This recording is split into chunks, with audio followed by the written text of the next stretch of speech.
السلام علیکم ورحمۃ اللہ وبرکاتہ۔ ناظرین اکرام، امید کرتا ہوں کہ آپ تمامی حضرات خیریت سے ہوں گے۔ ناظرین، جیسا کہ آپ نے ویڈیو کے تھمبنیل کو دیکھ کر ہی اندازہ کر لیا ہوگا کہ آج کی ویڈیو میری کس ٹاپک پر ہونے والی ہے۔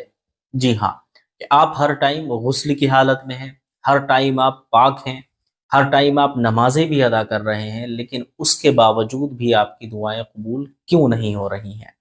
جی ہاں، اسی ٹاپک کو کور کرنے کی میں نے یہاں کوشش کی ہے۔ ایک ویڈیو کے اندر جتنا ہو سکے گا میں بتانے کی کوشش کروں گا، اور انشاءاللہ تبارک و تعالی بہت ہی زیادہ آپ کو فائدہ حاصل ہوگا یہ ویڈیو پوری دیکھ لینے کے بعد۔ اس ٹاپک کو بیان کرنے کی ضرورت اس لیے پیش آئی ہے کہ انسان اکثر اپنے آپ کو یہ دیکھتا ہے کہ میں ظاہری طور پر غسل کر کے پاک ہوں، نماز کے لیے وضو کر کے جا رہا ہوں تو میں پاک ہوں، اس کے باوجود جب وہ دعائیں کرتا ہے اپنے گھروں کی مصیبت پریشانی کے لیے یا کسی بیمار کے لیے یا کسی بھی انسان کے لیے کہ وہ دعائیں کر رہا ہے، لیکن اس کی دعائیں پھر بھی قبول نہیں ہو رہی ہیں، تو اس کی کیا وجوہات ہو سکتی ہیں؟ دیکھیں، سب سے پہلے تو آپ ایک بات کا دھیان رکھیں کہ نبی کریم کا فرمان ہے کہ صفائی آدھا ایمان ہے۔ بچپن سے آپ لوگ سنتے آ رہے ہوں گے صفائی آدھا ایمان ہے۔ اب صفائی آدھا ایمان ہے، اس کا صرف ہم لوگ ظاہر سمجھتے ہیں، لیکن صوفیہ کرام کیا فرماتے ہیں کہ بالکل اس کا یہی مطلب نہیں ہو سکتا کہ صفائی آدھا ایمان ہے تو آدمی اپنے اوپر پانی بہاتا رہے اور اپنے اوپر ہر وقت پانی کا خرچہ کرتا رہے، یہی اس کا مطلب نہیں ہو سکتا۔ اس کا ایک دوسرا مطلب بھی موجود ہے۔ جی ہاں، دوسرا مطلب صوفیہ کرام کیا فرماتے ہیں کہ اپنے باطن کو پاک کرنا۔ صوفیہ کرام کے نزدیک تو طہارت کے اور بھی کئی درجات ہیں، جس میں سے میں چند آپ کے سامنے پیش ضرور کروں گا، لیکن اس سے پہلے آپ یہ سنتے چلیں کہ پاکیزگی مسلمان کے لیے اتنا زیادہ ضروری ایک حصہ ہے دین کا کہ اس کے بارے میں قرآن عظیم کے اندر اللہ تبارک و تعالی نے کئی بار اس کا ذکر فرمایا ہے کہ طہارت حاصل کرو، پاکی حاصل کرو، پاک لوگوں کے ساتھ رہو، اس طرح کا ذکر کئی بار کیا گیا ہے۔ تو یہ کوئی معمولی ٹاپک نہیں ہے۔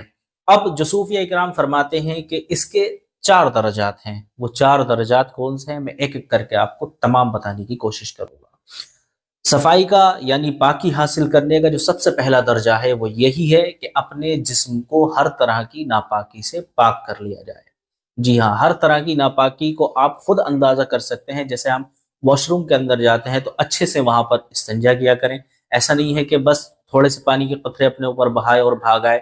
چاہے آپ پیشاب کرنے کے لیے جائیں یا ٹوائلٹ کرنے کے لیے آپ جائیں، کسی بھی کنڈیشن میں جائیں تو جب تک آپ کا دل مطمئن نہ ہو جائے تب تک آپ وہاں پر پاکی حاصل کریں۔ اور اسی کے ساتھ جیسے ہم غسل کرنے کے لیے جاتے ہیں تو غسل کا پورا ایک ویڈیو آئے گا آپ لوگوں کے سامنے انشاءاللہ تبارک و تعالی، اس میں پورا غسل کا طریقہ بتا دیا جائے گا، لیکن جتنا آپ جانتے ہیں اتنا آپ سمجھ لیں کہ جسم کے کسی بھی حصے کے اوپر اگر پانی کا قطرہ جانے سے رہ جائے، یعنی وہ دھلنے سے رہ جائے، تب انسان کا غسل نہیں ہوتا ہے۔ تو غسل کرتے وقت بھی ہمیں بہت ہی زیادہ احتیاط رکھنا چاہیے۔ کلا کرنا، ناک میں پانی ڈالنا، یہ تمام چیزیں جیسے ہیں سنت کے طریقے سے وہ بتایا جائے گا انشاءاللہ۔ تو یہ تو ہو گیا آپ کے جسم کے ظاہر کو پاک کرنا۔ آپ نے ظاہری طور پر آپ کے بدن کے اوپر کہیں پیشاب کے چھینٹے آ جائیں، آپ نے وہ دھونے ہیں۔ بالکل اپنے جسم کو ظاہری طور پر آپ کو پاک رکھنا ہے۔ پہلا صوفیہ اکرام یہ لیتے ہیں درجہ، اور دوسرا درجہ صوفیہ اکرام لیتے ہیں کہ اپنے جسم کے ہر حصے کو گناہوں سے پاک رکھنا۔ بہت ہی کٹھن ہو جاتا ہے یہ کہ اپنے جسم کے ہر حصے کو آدمی گناہوں سے پاک کیسے رکھ سکتا ہے۔ جیسے سامنے سے آپ کے کوئی خاتون آ رہی ہیں اور ادھر جو دیکھنے والا ہے وہ لڑکا ہے، اس کی طرف ایک نظر پڑی، اس نے پھر دوسری نظر ڈالی، تو یہ ہماری نظر جو ہے یہ ناپاک ہو گئی۔ جی ہاں، بالکل یہ ہماری نظر کی ناپاکی کا حشر ہے کہ جو ہماری نظر اس کی طرف دوبارہ گئی ہے، ورنہ ایک بار جانے کے بعد شریعت کا تقاضا یہ ہے کہ غلطی سے اگر ایک بار آپ کی نظر سامنے کسی خاتون کے اوپر پڑ گئی ہے تو آپ اپنی نظر کو نیچا کر لیں، ٹھیک ہے؟ اس طرح کا یہ گناہ ہو جایا کرتا ہے جو عام طور پر اس دور میں دیکھنے کو مل رہا ہے۔ اور اس دور میں تو بھائی حال یہ ہے کہ موبائل کے اندر ہر ٹائم الٹی سیدھی لڑکیوں کے فوٹو آتے ہی رہتے ہیں، انسان کا بہت ہی زیادہ دشوار ہو گیا ہے اس گناہ سے بچنا۔ دوسرا جو صوفیہ اکرام فرماتے ہیں، اپنے جسم کے دوسرے حصے یعنی کہ ہاتھ کا کسی بھی گناہ کی طرف جانے سے روکنا۔ جو نوجوان لڑکے ہیں وہ خاص طور پہ اس چیز کا دھیان رکھیں۔ آپ سوچ سکتے ہیں کہ ہاتھوں سے ہم لوگ کس طرح کے گناہ کر دیا کرتے ہیں۔ ان تمام طرح کے گناہوں سے بچنا چاہیے۔ اور پیروں کا گناہ، یعنی کہیں ہم نے کوئی غلط بات سنی، کہیں محلے میں کسی کی ہم نے الٹی سیدھی کسی کی کوئی بات سن لی تو ہم دوڑتے ہوئے اس کی طرف جاتے ہیں اس کو اور کریدنے کے لیے، اس سے پوچھا جائے اور مزے لیے جائیں. تو یہ ہمارے سارے جسم کے جو اعضاء ہیں یہ الگ الگ گناہوں میں شامل رہا کرتے ہیں. ہمارے سر کے بال سے لے کر پاؤں کے ناخن تک کوئی بھی ایسا حصہ نہیں ہے کہ جو گناہوں کے اندر شامل نہ ہو. ہمارے ہاتھ گناہ کر رہے ہیں، ہم گالیاں دے رہے ہیں ایک دوسرے کو، ہماری زبان جو ہے گناہ کر رہی ہے، ہم غیبت چغلی، اس کے پیچھے اس کی برائی، اس کے پیچھے اس کی برائی کرنے کے کام کر رہے ہیں. یہ ہماری زبان بے انتہا گناہ کر رہی ہے. ہم دوڑ کر دوسرے کی جو ہے رسوائی ہوتی ہوئی دیکھنے کے لیے جاتے ہیں تو وہاں پر ہمارے پیر اور ہماری آنکھیں گواہ بن جاتی ہیں کہ ہم ان تمام چیزوں سے گناہ کر رہے ہیں. تو ہمیں ان تمام چیزوں سے رک کر اپنے جسم کے اجزاء کی حفاظت کرنی ہے، اپنے جسم کے اجزاء کو گناہوں کی طرف جانے سے روکنا ہے. یہ ہوگی ہمارے جسم کی طہارت.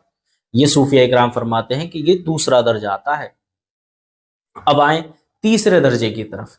تیسرا درجہ اس سے بھی کہیں زیادہ خطرناک ہے. یہ تو تھا ہمارا ظاہر، جس کو لوگ بھی دیکھ کر بتا دیں گے. اگر آپ نے کسی کی برائی میں جانے سے چھوڑ دیا یا پھر پاک صاف رہنے لگے، آپ کے پاس سے خوشبو آ رہی ہے، تو اس کو دیکھ کر تو لوگ بھی اندازہ کر لیں گے کہ بڑا صاف ستھرا انسان ہے. لیکن صوفیہ کرام فرماتے ہیں کہ اس کا تیسرا درجہ اور ہے جو اس سے بھی زیادہ کٹھن ہے. اس میں کیا کرنا ہے؟ اس میں صرف آپ کو اپنے دل کو پاک کرنا ہے. اب دل کو پاک کس طرح سے کیا جائے گا؟ دل کو پاک اس طرح سے کیا جائے گا، آپ کے پڑوس میں کوئی آپ کا بھائی رہ رہا ہے یا کوئی ویسے ہی پڑوسی رہ رہا ہے، اس کے گھر میں کیا ہو رہا ہے، کانا پھوسی لگا کر سنی جا رہی ہیں اس کی باتیں. اس کے گھر میں اگر چین و سکون سے لوگ زندگی گزار رہے ہیں تو یہاں سوچ رہے ہیں کہ بھائی اس کے گھر میں چین و سکون سے زندگی گزار ہی کیوں رہے ہیں لوگ؟ میرے گھر میں تو اتنی زیادہ ٹینشنوں کا ماحول ہے لیکن اس کے تو بڑے مزے آ رہے ہیں، روز اچھے سے اچھے پکوان پک رہے ہیں، اس کی تو زندگی جو ہے بادشاہوں والی گزر رہی ہے، لیکن میرے حال اتنے برے ہیں. تو یہ جو ہمارے دل کے اندر حسد پیدا ہوتا ہے. اسی طرح اگر ہم کسی کے عالیشان گھر کو دیکھ لیں یا اپنے سے کسی 10% اچھے انسان کو دیکھ لیں کہ جس کا گھر اچھے طریقے سے بنا ہوا ہو، اس کو دیکھنے کے بعد ہمارے دل کے اندر خیال آنا شروع ہو جاتے ہیں، دیکھو اس کو تو بہت مزے آ رہا ہے، میاں اس نے تو پوری بلڈنگ بنا کر کے کھڑی کر لی، اتنا اچھا مکان بنا لیا. بھائی کیا کرنے چلا گیا ہے؟ پردیس گیا ہے تو بھائی وہاں پہ ضرور 2 نمبر کا کام کر رہا ہوگا.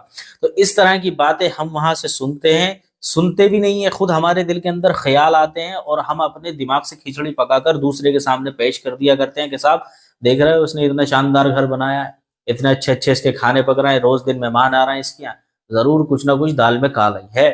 اس طرح کی باتیں کرتے ہیں.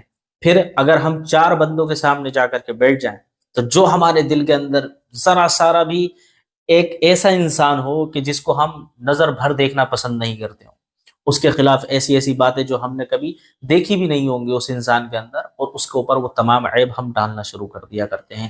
ان تمام چیزوں سے ہمیں رکنا ہے. ہر طرح کی حسد سے، ہر طرح کے مکر و فریب سے، ہر طرح کے اپنے پڑوسی کے خوشی کو دیکھ کر جلنے سے، یعنی بالکل جیلس والی فیلنگ اپنے اندر کی ختم کر دینا، یہ طہارت حاصل کرنے کے تیسرے درجے پایا کرتا ہے. اب آپ دیکھ لیں کہ 3 درجے کتنے خطرناک ہو گئے. ایک جسم کی صفائی جو بہت آسان ہے، ہر انسان کر سکتا ہے، لیکن بہت سے لوگ اس سے بھی پریشان ہیں، بیزار ہو چکے ہیں کہ کتنا اپنے آپ کو صاف رکھیں، بھائی شریعت کا تقاضا یہ ہے، شریعت کا تقاضا وہ ہے. تو اس طرح کے بھی لوگ موجود ہیں کہ جو اپنے ظاہر کو بھی پاک نہیں رکھ پاتے ہیں. اس سے کر رہا میں نے آپ کو بتایا دوسرا مقام کہ جس کے اندر اپنے جسم کو ہر طرح کے گناہوں سے دور کرنے کا نام طہارت ہے. اور اس سے بھی زیادہ خطرناک میں نے بتایا آپ کو اپنے قلب کو، یعنی اپنے دل کو ہر طرح کی برائی سے پاک و صاف کرنا. ہر مسلمان کے لیے بلکہ ہر انسان کے لیے اپنے دل کو بالکل اوپن رکھنا کہ جیسے میں ہوں ویسے ہی تو ہے میرے لیے. بالکل ان چیزوں کو جب آپ ختم کر دیں گے تو صوفیہ اکرام فرماتے ہیں یہ بھی صرف 3 درجے ہوئے ہیں ابھی. جی ہاں، بالکل صرف 3 درجے ہوئے ہیں ابھی. چوتھا درجہ جو ان تمام درجوں کے اوپر بھاری ہے. اگر آپ یہ تمام کام کر رہے ہیں ظاہری طور پر، آپ کسی کی برائی پہ بھی نہیں بولتے، آپ جسم کو بھی پاک رکھ رہے ہیں، اور آپ جو ہے کسی اچھی بری جگہ بھی نہیں جا رہے ہیں، پڑوسی کے بارے میں بھی اچھا سوچ رہے ہیں، اپنے رشتہ داروں کے بارے میں اچھا سوچ رہے ہیں، ساری برائیاں آپ نے اندر کی دور کر دیں، لیکن یہ جو چوتھا درجہ ہے صوفیہ کرام فرماتے ہیں یہی سب سے زیادہ خطرناک ہے. اس میں کیا کرنا ہے؟ آپ کو اپنے دل کے اندر سے صرف ایک کام ہے، اس کے اندر آپ کو اپنے دل کے اندر سے غیر اللہ کا خیال بالکل نکال کر رکھ دینا ہے. جی ہاں، غیر اللہ سے آپ کا دل جب صاف ہو جائے گا تو انشاءاللہ تبارک و تعالی یہ جو 3 کام آپ پہلے کرتے ہوئے آئے ہیں اس کا آپ کو بہت ہی زیادہ اجر عظیم ملنے والا ہے. اب ہوتا کیا ہے غیر اللہ کا جو میں آپ کو بتا رہا ہوں، مسلمان لوگ اگر دیکھ رہے ہیں تو انہیں معلوم ہے کہ مسلمان کے تو دل میں کبھی بھی غیر اللہ کا خیال آ ہی نہیں سکتا۔ اور جو یہ لوگ یہ کہا کرتے ہیں کہ بھائی یہاں مزار پر جا کر مانگ لیا یا وہاں جا کر مانگ لیا، اگر اس مانگنے والے سے بھی پوچھا جائے نا بھائی تو نے کیا سمجھ کے مانگا ہے، تو وہ یہ کہتا ہے کہ بھائی میں تو اللہ کا نیک بندہ سمجھ کے یہاں پر آ کر ان کے وسیلے سے دعا مانگی ہے۔ بالکل میں مانتا ہوں کہ کچھ لوگ ہیں ایسے جو مزارات اولیاء پر جا کر بہت ہی زیادہ الٹی سیدھی حرکتیں کرنے لگتے ہیں، لیکن اگر کسی بھی مسلمان سے پوچھا جائے کتنا ہی گیا گزرا ہو، گاؤں دیہات کا آیا ہوا ہو، اس کے دل کے اندر بھی غیر اللہ کا خیال نہیں آتا ہے۔ جب ہی مسلمان کہلایا جاتا ہے جب وہ کسی اور خدا کو ماننے سے انکار کرے، صرف ایک اللہ تبارک و تعالی کو مانتا ہے۔ تو یہ سمجھانا بہت ہی آسان ہے کہ غیر اللہ کا خیال آپ کے دل میں آنا ہی نہیں چاہیے، اگر آئے گا تو آپ مسلمان ویسے بھی نہیں رہیں گے، تو وہ پیچھے والے جو کام تھے وہ سب آپ کو بیکار ہوتے ہوئے نظر آئیں گے۔ اب لیکن ہوتا کیا ہے، یہ تمام میں نے آپ کو بتا دی جو صوفیہ اکرام فرماتے ہیں۔ تو اب جو ظاہر میں اس وقت دنیا کے اندر ہو رہا ہے وہ یہ ہو رہا ہے کہ اگر آپ نے کسی بچے کو گود میں لے لیا اور اس نے تھوڑا سا آپ کے اوپر پیشاب کر دیا، تو بھائی بالکل قیامت والا منظر نظر آتا ہے کہ یہ بھی اٹھا اور وہ بھی ہٹا اور یہ کپڑے اتار کے پھینکے الگ، مجھے نئے کپڑے دو، استری کر کے دو، نہا رہے ہیں بار بار باتھ روم میں جا رہے ہیں، خوشبوئیں لگا رہے ہیں، تھوڑی سی بھی غلاظت ہے تو پانی بہا بہا کر انبار لگا دیے، اتنا زیادہ پانی خرچ کر دیا کہ کئی لوگ اور غسل کر سکتے تھے۔ تو اس طرح کی واہیات حرکتوں میں لگ جایا کرتے ہیں، لیکن اپنے نفس کو، اپنے دل کو اور اپنے باطن کو بالکل بھی پاک کرنے کی کوششیں نہیں کی جا رہی ہیں۔ اسی کا خامیازہ ہم لوگ بھگت رہے ہیں کہ دنوں رات پاک رہ رہے ہیں، دنوں رات تسبیحیں گھس رہے ہیں، ہر وقت ہاتھ میں تسبیح ہے، کبھی آگے ہے کبھی پیچھے ہے تسبیح، ایسے ہاتھ رکھ لیتے ہیں پیچھے۔ لوگ ادب بھی کرنا بھول گئے، کیوں؟ کیونکہ دل کے اندر جو ہے نا وہ محبت اللہ تبارک و تعالی سے اور اس کے رسول سے اس طرح کی نہیں ہے۔ ہاتھ میں ایسے تسبیح ہے کبھی پیچھے رکھ لی، یہ ادب ہے؟ اس طرح کی حرکتیں کیوں ہمارے اندر دیکھنے کو مل رہی ہیں؟ سب سے بڑی وجہ یہ ہے کہ ہمارا قلب جو ہے، ہمارا دل جو ہے، ہمارا باطن جو ہے وہ بالکل گناہوں سے پاک ہو ہی نہیں رہا۔ ہم دکھاوے کی نمازیں، دکھاوے کا غسل کر کے، دکھاوے کا وضو کر کے، ہر ٹائم عطر اور پرفیوم لگا کر باہر گھوم رہے ہیں، لوگ ہمیں دیکھ رہے ہیں، ادب سے ہم سے مل رہے ہیں کہ آئیے حافظ صاحب، آئیے حضرت، لیکن ان تمام حرکتوں کے باوجود ہمارے دل کے اندر بالکل سکون والا معاملہ نہیں ہے۔ بے چینیوں سے ہمارا دل پریشان ہے، طرح طرح کی ٹینشنیں ہمیں گھیری ہوئی ہیں، نمازیں پڑھ رہے ہیں، قرآن پڑھ رہے ہیں، دعائیں کر رہے ہیں، لیکن کام نہیں چل رہا۔ کیوں نہیں چل رہا؟ کہ ابھی تو نے اپنے باطن کو پاک ہی نہیں کیا ہے۔ جی ہاں، جب تک باطن کو پاک نہ کر لیں جب تک انسان کامیاب ہو ہی نہیں سکتا۔ حضرت ابو ہریرہ رضی اللہ تعالیٰ عنہ فرماتے ہیں کہ ہم لوگ جب کھانا کھایا کرتے تھے تو زیادہ تر ہماری غذا بھنا ہوا گوشت ہوا کرتی تھی۔ اکثر لوگ جانتے ہیں عرب کے اندر عام طور پر یہ فروٹس ہیں یا گندم، ان تمام طرح کی چیزوں کی کھیتی تو نہیں کی جاتی ہے، لیکن وہاں کا جو ایک مین کھانا ہے وہ گوشت ہی رہا ہے ہمیشہ سے، جو آج بھی ہے۔ اکثر لوگ وہاں پر گوشت کھا کر ہی اپنا جیون گزارا کرتے ہیں، زندگی کو گزارا کرتے ہیں۔ تو ابو ہریرہ فرماتے ہیں کہ ہم اکثر گوشت ہی کھایا کرتے تھے، بھنا ہوا گوشت جب آدمی کھائے گا تو ظاہر بات ہے، جب گوشت کا ٹکڑا ہاتھ میں لے گا انسان تو ظاہر بات ہے کہ اس کی انگلیاں کہیں نہ کہیں اس کی چربی کے اندر، چکنائی کے اندر بھیگیں گی، اور وہ کھا رہے ہیں۔ تو ابو ہریرہ فرماتے ہیں کہ ہم اکثر صرف بھنا ہوا گوشت ہی کھایا کرتے تھے، لیکن جیسے ہی ہماری نماز کا ٹائم ہو جایا کرتا تھا تو ہم اپنی انگلیوں کو کنکریوں پر اور مٹیوں پر رگڑتے ہوئے مسجد کے اندر داخل ہو جایا کرتے تھے۔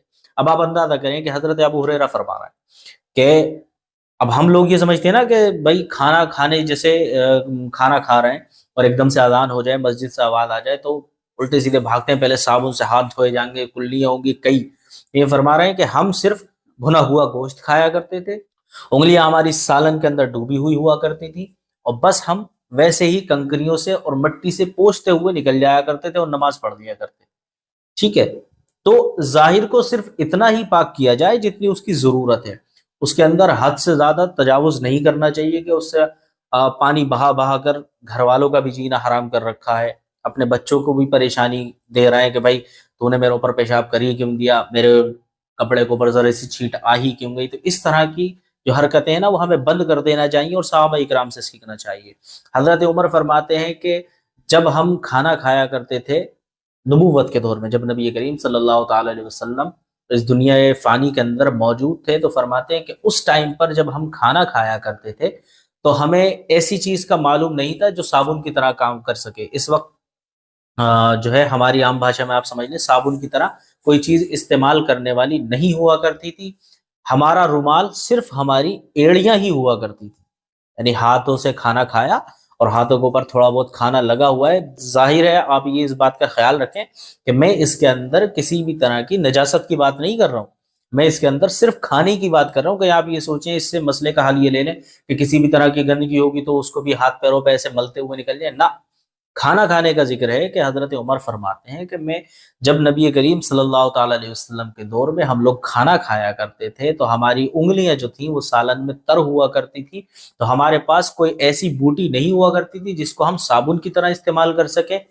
فی الحال ہمارے پاس اس وقت جو موجود تھا وہ ہمارے رومال تھے، اور ہمارے رومال ہمارے پیر کی ایڑیاں ہوا کرتی تھی۔ جو ہی اذان کی آواز آیا کرتی تھی ہم اپنے ہاتھ اپنی ایڑیوں سے پوچھتے ہوئے، چکنائی وغیرہ جو لگ جایا کرتی ہے، آج بھی آپ نے دیکھا ہوگا عام طور پہ لوگ گاؤں کے اور شہر کے بھی بہت سارے حضرات ایسے کیا کرتے ہیں، ہاتھوں پر تیل ہے تو انہوں نے ایسے کر کے مل لیا، کبھی سر کے اندر لگا لیتے ہیں۔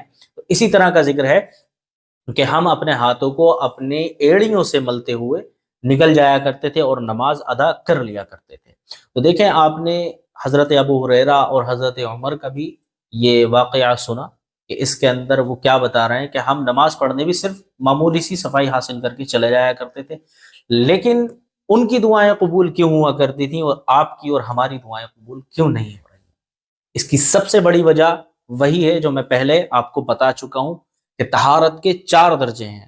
جب تک آپ ان چاروں درجوں کو کامیابی کے ساتھ حاصل نہیں کر لیتے تب تک نہ دعاؤں میں مزہ آئے، نہ نماز کے اندر مزہ آئے، نہ ہی کوئی دعا قبول ہو آسانی کے ساتھ، نہ ہی کسی وظائف کو پڑھنے میں مزہ آئے۔ بس تزمیہ کی تزمیہ ہے کہ ہم پھیر رہے ہیں، لیکن ہمارے دل جب تک گناہوں سے خالی نہ ہو جائے، ہمارا باطن جب تک پاک نہ ہو جائے، تب تک ہم کسی کام کو پائے تکمیل تک نہیں پہنچا سکتے۔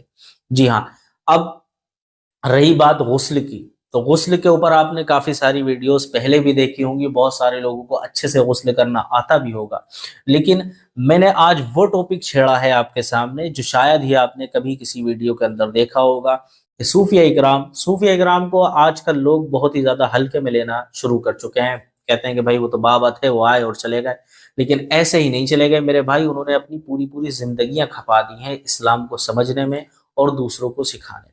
ہمیں ان کے نقش قدم پر عمل کرتے ہوئے اپنی زندگی کو ان چاروں طہارتوں سے پاک کرنے کی ضرورت ہے۔ اس دور کے اندر جو اس وقت کی ایک سب سے بڑی ضرورت ہے وہ یہی ہے کہ ہم ان تمام چیزوں سے اپنے دل کو، اپنے ظاہر کو، اپنے باطن کو پاک کر لیں، اور اللہ تبارک و تعالی کی بارگاہ میں دعا کریں کہ ہمارے ظاہر اور باطن کو ہمیشہ پاک رکھ، صاف رکھ اور ستھرا رکھ، اور ہمیں ہر طرح کی برائیوں سے، گندگیوں سے، پریشانیوں سے، بلاؤں سے محفوظ فرمائے۔ السلام علیکم ورحمۃ اللہ۔